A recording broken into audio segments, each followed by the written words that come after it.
telling of what's to come as young people enter into power. I agree. I think youth are ready to question the status quo and find new system changes that can help us reach our planetary goals. Thank you. Next, I want to turn to Osprey Orielle Lake, who is the Executive Director of the Women's Earth and Climate Action Network and also on the Executive Committee of the Global Alliance for the Rights of Nature. Osprey, you are, I think the legal term is an OG, a longtime practitioner of the rights of nature. You've really seen the field unfold before our eyes over the years. Tell us, what have you noticed in terms of its development? Is it accelerating? What have kind of you seen as someone who's been in this space for a long time? Well, first of all, it's really exciting to be here talking about one of my favorite topics, which is rights of nature. And I think what's been really exceptional is that we are seeing such a momentum with a lot of us who've been working in the rights of nature movement for over a decade. And it's been longer than that the movement has gone on. At first, it was this feeling that we were pushing a rock up the hill, and it was very, very difficult. And now we're seeing the rock going down the hill and spilling over. I mean, there's so many rights of nature cases happening all over the world, and there's huge momentum. In fact, the UN Secretary General had stated that right now, in terms of Earth jurisprudence, which is philosophies of law and movements of environment, the fastest growing legal movement in the world is rights of nature, which is really amazing. Even though a lot of people haven't heard about it, it's gaining huge momentum.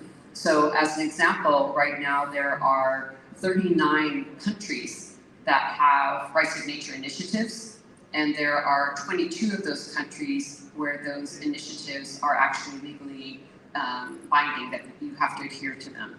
So it's quite amazing.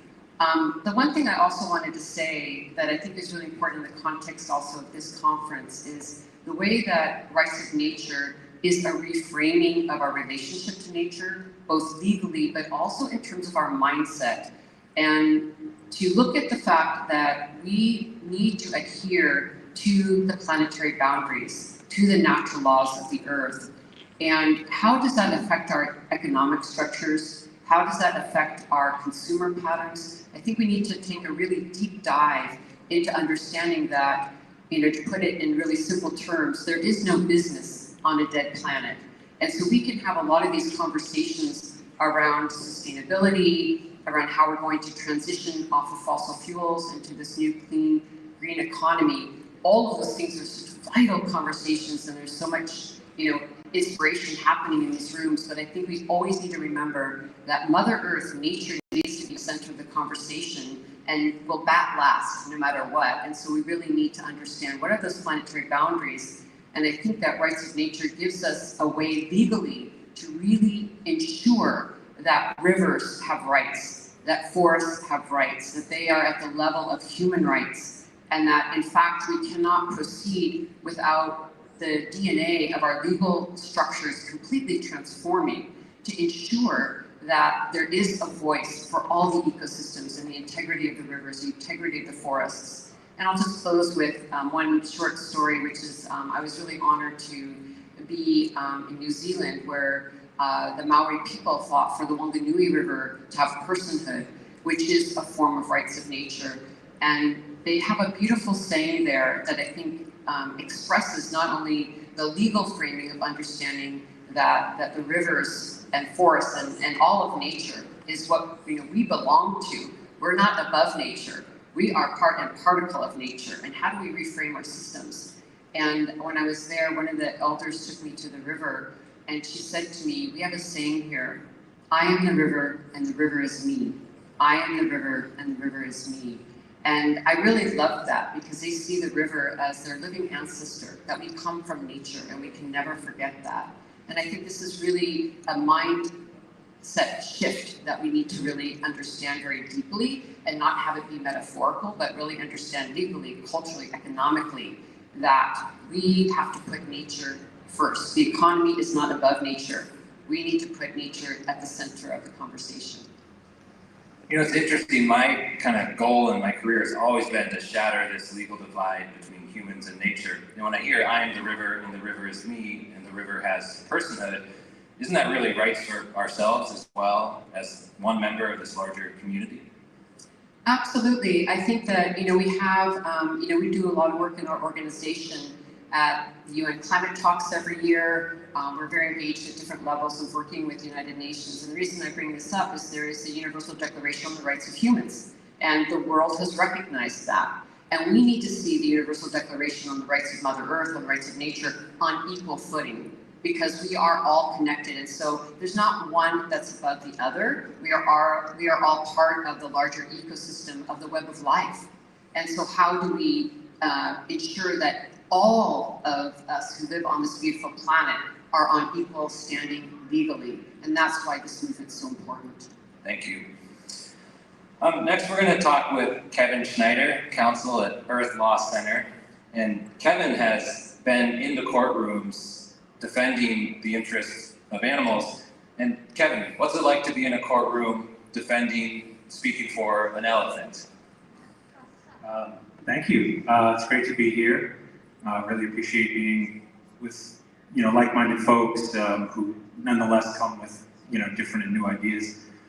So Grant mentioned, I've been a lawyer for a little over 10 years, and, much like Grant, right about the same time, my whole goal getting into law was to work on rights for nature, rights for animals. And so I think we're part of this kind of growing, new trend, and folks who actually, from day one going into law school, are there for these specific reasons. And in my previous work, I was executive director for a number of years for an organization called the Non-Human Rights Project. We brought a number of common law habeas corpus petitions on behalf of animals in zoos, and most notably, perhaps, on behalf of an elephant named Happy, who has been at the Bronx Zoo in New York City for about 40 years and remains there. And we talk about personhood, we talk about rights. The essence of that case was going to the courts, state courts in New York, asking them, with all of the science that we now know about elephants and other species, they are exquisitely intelligent, self-aware, have so many of the similar kind of needs and responses to the world and to others of their kind, that seem to justify a lot of our own human laws. Indeed, our own personhood, which, by the way, is a legal fiction, right? There was once a time when there was no such thing as a person. The idea of rights, those were created for good reasons, but I think we've kind of, as a profession, forgotten that we've created these things, forgotten why we've created these things, what really sustains them. And so when we go into court and we argue for an elephant or for a river to have legal personhood, I think at first it can be shocking of what? They're obviously not humans, right? They're not, but when we remember corporations are persons, many other non-human entities have been treated as persons by our legal systems, we, I think, come to see there's more at play here. It's not just a simple biological question. And yeah, certainly, as you might imagine, it's the first time going into an American court saying that a non-human animal, a chimpanzee, an elephant, should have a similar right that we do, a right to liberty, a right not to be held in a cage, essentially.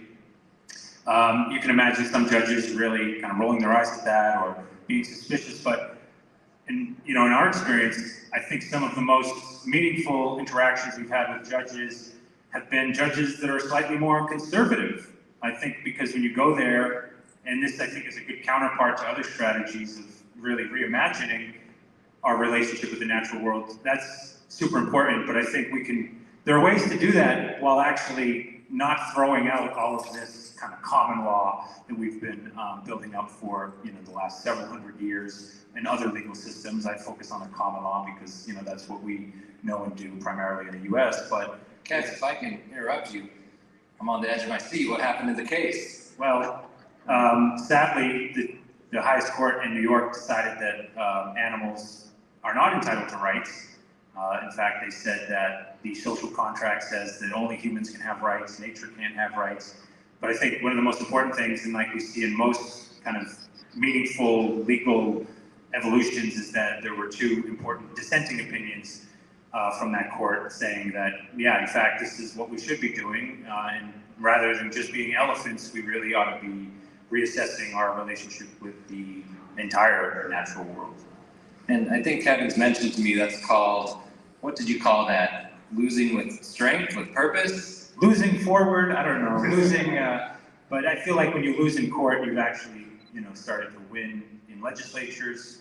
So New York, other states, there have been proposals for rights of nature bills that would recognize the Great Lakes as being persons and other ecosystems. So, this is also not something that is restricted to countries like Ecuador that have, different culture than we do. Thanks, Kevin. And this work has inspired so much parallel work in different countries, which is just a testament to the hard work you put in the courts. And read the dissent in this case because it's very beautifully done. I'm going to move over to Pooja Sharma, who's Strategy and Operations at the Nature Governance Agency. And imagine if all these concepts we're talking about could manifest in a corporate context, really putting nature into the core of corporate governance. And it's a really interesting idea, and that's what you're working on and leading. Tell us just about your work and what it is. Yeah, so a lot of nature governance is focused on integrating nature-based decisions within organizations, and that includes empowering decision makers, corporate leaders, investors to act and think for nature as nature, and that is through the way, the voice, and the vote for nature.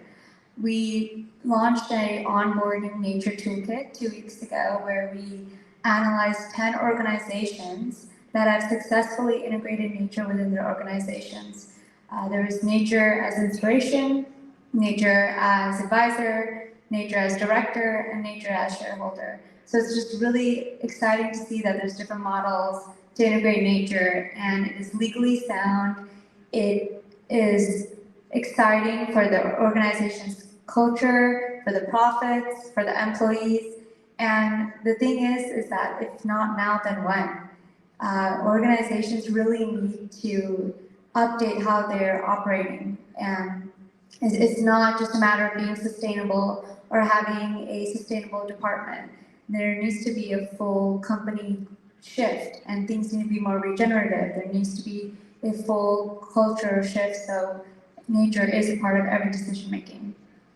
So this is just a really interesting idea, and corporations are actually a really great place for this type of movement because they allow for so much flexibility. Something's not prohibited in corporate law, you can kind of do it.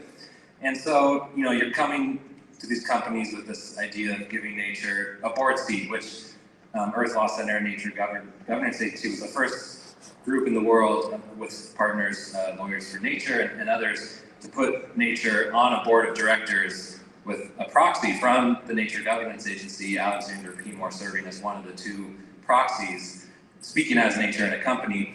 And it's such a profound concept, and I agree with you, it's legally sound. There's just been great big corporate lawyer teams helping develop these concepts along with our in-house counsel.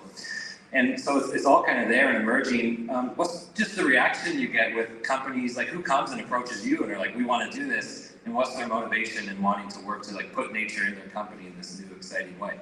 Yeah, so we have organizations that come who are interested already integrating sustainable measures or want to really advance their environmental footprint in a positive way. And then there's also critics that come and are asking, is this going to be another ESG mechanism? Is this just going to be a form of greenwashing or tokenizing?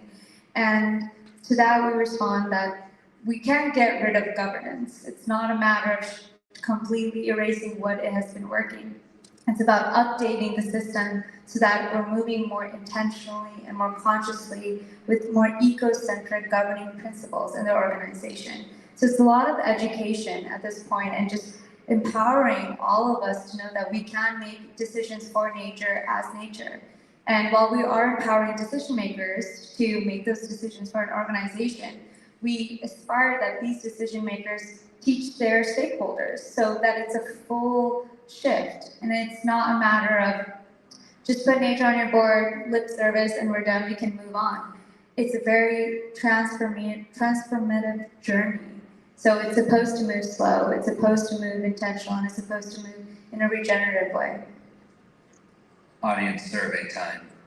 Who here would have a conversation, don't have to commit to anything, have a conversation about what it would mean to represent nature in a company you're affiliated with, or just want to learn a little bit more? Is there anyone who would have that conversation? Okay. All right. Come find me after. I'll find you. We're just not leaving Dallas now. You're stuck here working with all these fine folks. Thank you, Pooja. Tony Zelle, last but not least, General Counsel and Director of Education at Earth Law Center. You have such an interesting story. You are a happily retired lawyer, and then you found a book, and here you are today. What happened? Well, it's a wonderful metamorphosis. You might have heard of imaginal cells. Imaginal cells is the liquid inside a cocoon when a butterfly is no longer a butterfly, a caterpillar is no longer a caterpillar. It melts, it dissolves, it becomes this liquid, and science refers to these metamorphizing cells as imaginal cells, and comes out something completely different, a butterfly. I had some imaginal cells, apparently. I was practicing law in a very traditional way. I was a litigator, I tried cases, I argued appeals, I wore suits and ties. I now wear a suit, and if our photographer can zero in, this says Make Earth Law, and this says Make Earth Lawyers. And I came to this change in my being after discovering a book called Wild Law by a man called Cormac Cullinan. The subtitle was A Manifesto for Earth Justice. Is there anyone here who can't get fully behind Earth Justice? Of course not. Can we get behind a manifesto? Ha ha ha ha. Therein lies the challenge. I believe we can. As I look at this audience, I see an audience that's leaning to the right, perhaps, because most of you are on the right side. But when I look at it, you're leaning to the left. And being willing to simply change positions, walk in another person's shoes, is something that we all must do. Take off your shoes, take off your mindsets, take off your worldviews, and walk in someone else's. At a minimum, you will learn. And learning is being. And this takes me to Earth Law education. So when I retired from private practice, at the time I had no interest whatsoever in staying in the practice of law. It's a system, the judiciary. It's a product of the systems that it's nested within, and those systems which nest within it. I was soured, to say the least, but I knew that there was a better way. I knew there were paradigm-shifting opportunities available to us, and Mr. Cullinan introduced me to the Earth Law Center. Very shortly thereafter, I fully retired from private practice, and I joined this organization. And with Grant and hundreds of others, we wrote the book called Earth Law. And I will share more of that with you, I'm sure, as our conversation continues. Thank you, Tony. And the book, Earth Law, Emerging Ecocentric Law, A Guide for Practitioners, is in something like 7 countries now. As parts are translated into Japanese, it's all over the world, which is really exciting, training this new generation of lawyers in tools to help solve the environmental crisis. I want to move to a question of what it means to give nature a voice. And to keep things interesting, I want everyone to think about an ecosystem that you care deeply about. Okay, think. Okay, you got it, good job. And then turn to the person next to you, tell them what it is, and then say one thing that that ecosystem might want. Anything that it might want. It could want to do something, it could want something for itself, it could want water, anything. Go ahead. Hey. So I think we can. Oh, okay. yeah. Okay. ecosystem I think of is the Amazon jungle and all the bio. All right, 10 seconds to finish your list of wants, hundreds, Fred. if thousands, if not millions of hectares that are being deforested every year. 8 countries. It seems like everyone's having a great time talking about their favorite ecosystem, so I hate to cut it off, but I think that's a testament to show that anyone can speak for nature. Obviously, we don't have the hubris to say we always know what nature wants.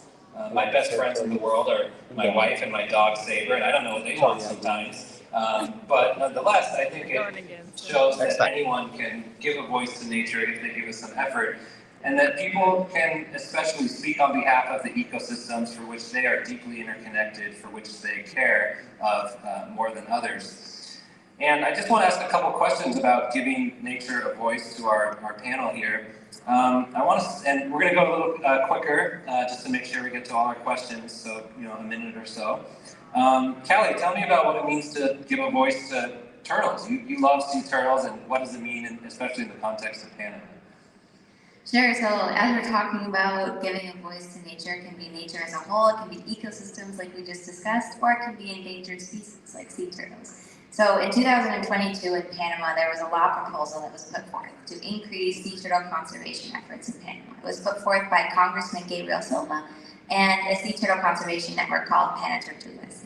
And the Leatherback Project and Earth Law Center, we worked together to think about how we could take an ecocentric approach to contributing to the legal debates around this new proposal. So we attended the legal debates, the public ones, and we worked together to write an article that recognizes the specific rights of turtles, because the rights of turtles should be different than the rights of forests or the rights of a river.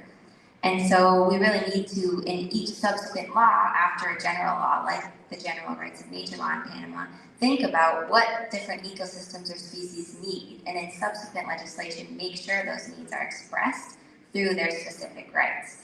And so in the last public legal debate, we proposed this article outlining sea turtle rights, and I want to read it to you verbatim because I think it's a great example, and it was passed on March 1st last year. And so I think this could be an example for other species and ecosystems around the world. So now, in national law in Panama, the state will guarantee that natural and legal persons protect the rights of sea turtles and their habitats, such as the right to live and have free passage in a healthy environment, free of contamination and other anthropocentric impacts that cause physical and health damage, such as climate change, pollution, fisheries bycatch, coastal development, and unregulated tourism, among others. It's pretty exciting. I still can't believe that we got all of these specific rights enshrined in national law. And it also shows how endangered species can be ambassadors for broad sweeping conservation measures, because if sea turtles now have a right to live in a healthy environment, that environment by proxy needs to be healthy. Thank you, Callie. All right. Kevin, in about a minute or so, what's it mean to give voice to an elephant or an orca, and how do you know what they want? Yeah, that's a great question. So, as you might imagine, we were in court saying, advocating for this elephant that's owned by the Bronx Zoo, and the Bronx Zoo's lawyers had very different ideas about what the elephant would want. We wanted to have her sent to a sanctuary that was, hundreds of times larger than the pen, and they said, no, she's happy here. So apparently they were able to read her mind, but what we did really was say, we're just lawyers. We have affidavits here, testimony from some of the leading, elephant researchers, cognitive behavioral researchers in the world, which is great. That can get you very far, but I think it also raises a bit of a problem.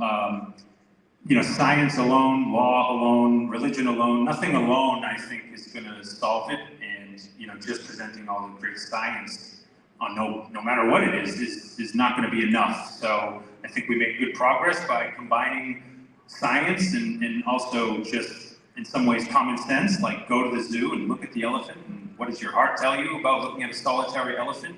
But it's still, there is going to remains that challenge of, you're talking about advocating for another species. And one more thing I'll give a plug for real quick is they're getting further along. I'm not sure exactly, I'm not an expert in this, but there are increasing interesting uses of AI to actually try to decode animal communications, which to me is very fascinating as well. this next year's panel. Thanks Kevin. And Pooja, just in about 60 seconds, tell us about what the Dandelion Fellowship is, because it's a really extraordinary program. Yeah, our Dandelion Fellowship program started this year, and it is a 1-year-long fellowship where we guide Dandelion Fellows, about 35 individuals from all over the world, different experiences, different backgrounds, different interests, even for learning why and how to speak for nature. We guide them as to the nature governance principles. So what does it mean to govern with nature at the forefront? What does it mean to listen for nature and listen to all the stakeholders? What does it mean to have your organizations reaching the SDG goals, the TNFD disclosures? So it's a whole year-long fellowship where there's training and it's a co-development fellowship. So we're also learning from them as well. And after this program, they would be able to be an agent for nature and speak for nature as a nature proxy. That's exciting. So is anyone here interested in learning more about this program? I'm sure there's a couple of folks. All right. Yeah, Pooja. We'll start looking for your Dallas apartment after the panel. I want to turn to the question of why companies should care about this. And I think we learned a lot about how to give nature a voice in the company, but let's say that's not for you. Osprey, I want to ask you, because you've just seen this movement evolve in so many interesting ways. If you were a company and running a company, why would you care about this movement? Well, I think this is a really great point to bring up, and I would also add companies and also governments, financial institutions. I think this is where we are going to see the most challenge of the rights of nature movement. Is one, I think all of us collectively, for the most part, not everyone, but I think most people love nature, want to have a healthy future for their children, want to see forests thrive, want to have happy elephants and happy turtles. And you know, we're part of this beautiful, magnificent earth. We want things to flourish and be healthy, and our bodies to be healthy, and the earth to be healthy, and all species to be healthy. And so we're seeing this incredible movement around rights of nature. We have won pieces, as you're hearing. We're gaining momentum. Ecuador was the first country in the world to put rights of nature into their constitution at a constitutional level, the entire country in 2008. So it's quite extraordinary. And the rub comes when we have to implement. And this is where we all need everyone to push implementation, because this is where the challenge is, because it means we do have to stop certain behaviors. So with rights of nature in place, you know, it means we cannot keep extracting fossil fuels. You know, we have to stop. It's destroying the climate. The climate has a right to thrive and be healthy. We need a healthy climate for all of us. So how does rights of nature affect the fossil fuel industry? We see a lot of companies that are now going to be doing a lot of extraction from minerals to make the transition off of fossil fuels. But we need to take into consideration, you know, what is happening to the ecosystems and the communities, not just the ecosystems, the humans who live in those territories and lands where minerals are being extracted for this transition. And this is where we need to get into the real work of rolling up our sleeves and the nitty-gritty details of, you know, where do human rights and our nature rights, and how do those two things come together in a healthy way for the entire ecosystem, including, you know, all of the beings of the earth as well as humans. And so this is going to impact our behavior. So it's also a worldview shift on how much are we consuming, how much footprint do we have. So it's a much deeper conversation when we talk about how is rights of nature going to be implemented, and what are we all going to need to do to shift our minds about being in harmony and being a species that is living reciprocally with the land and living in a healthy way with nature. So I think this is where we need to really see the innovation of implementation. Yeah, great. Thank you, Osprey. And you know, part of that ties to everything that's happened earlier today on the circular economy or circular ecology or equitable circular economy. There's so much here that can feed into what rights of nature means in practice. And my observation is that companies that are going to succeed in 10 years from now, where ecocentric law, giving nature a voice and rights, where these things are realities that are implemented in entire continents or regions of the world, successful companies are going to consider this in their internal governance and in their activities, and they're going to thrive. And people who don't adopt in this way might be left behind. Well, and I also think there's no business on a dead planet. So if businesses are not listening to the natural systems, we're not going to be here. And I just want to say one last thing, I know we need to move on, is I don't want to forget to mention Indigenous peoples. I think it's really important, all of us doing this work in the realm of rights of nature also need to really pay tribute to Indigenous knowledge and the knowledge that a lot of the rights of nature was birthed from, which is this understanding of how to live in a healthy way with the natural world and how much of the Indigenous worldviews are central to this movement. Great, thank you. And a quick plug, if you want to follow the movement generally and the global trajectory and see what's happening all over the world, be sure to check out the Global Alliance for the Rights of Nature. Go to their website and you can really get a perspective of everything that's happening everywhere and the momentum behind this all. Tony, I want to talk to you, and this is probably our last remark, and then I think we can do one question and then find us in the lobby. I want to talk about emerging sources of power. You talked about education. You work a lot with youth. You kind of see this new generation and the enthusiasm they have for learning. Some of those youth are going to be entering positions of power. What have you just kind of seen, like what's coming, what's the wave that you've seen through educating probably thousands of people at this point? Thank you, Grant. It gives me pause, that question. And I'd like to get a reflection from the audience here.